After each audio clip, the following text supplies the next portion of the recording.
ভাইজান খুব খেয়াল করে কথাগুলো শুনে লাগবে। নামাজের মধ্যে কোনো সাংসারিক যদি প্রার্থনা করে, কোনো বিষয়ে প্রার্থনা করে, নামাজ কিন্তু হবে না। নামাজ পড়তে গিয়ে একমাত্র একিন ইখলাসের সহিত ধ্যান খেয়াল নিয়ে খুশু সহিত নামাজ পড়া লাগবে। নামাজের মধ্যে কোনো সাংসারিক প্রার্থনা করলে এই বিষয়ে নামাজ হবে না।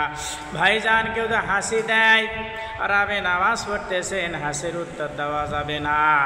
ভাইজান নামাজে খাওয়া পান করা, যারা যাত্রা খায়, পান খায়, অনেক মানুষ নামাজ পড়তে গিয়ে কিন্তু খায়, মুখ নড়ায়, কিন্তু নামাজ যারা পান খায়, নামাজি ব্যক্তি কুলি করে আসবে, খাওয়া ও পান করা, তার নামাজ নষ্ট হয়ে যাবে। আর একটা গুরুত্বপূর্ণ বিষয়, নামাজ পড়তে গিয়ে যে মুক্তাদি ইমাম যখন দাঁড়াইবে, ইমামের আগে যদি মুক্তাদি দাঁড়িয়ে যায় নামাজ হবে না।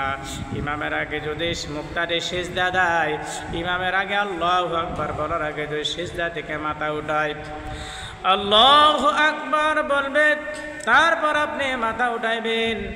ইমাম সাহেব রুকুতে যাবে, তারপর আপনি যাবেন, রুকুতে না ওঠা পর্যন্ত আপনি উঠবেন না। ভাইজান যদি ইমামের আগে যদি কাজগুলো করেন, তাহলে কিন্তু আপনার নামাজ কিন্তু ভঙ্গ হয়ে যাবে। এজন্য নামাজ ভাঙার 19টি, নামাজ ভাঙার কারণ হলো 19টি। আমি একটা একটা করে আমি বলেছি ভাইজান, আমার অনেকগুলো ভিডিও আছে, সামান্য কাটে কিন্তু আমি কথাগুলো বলেছি।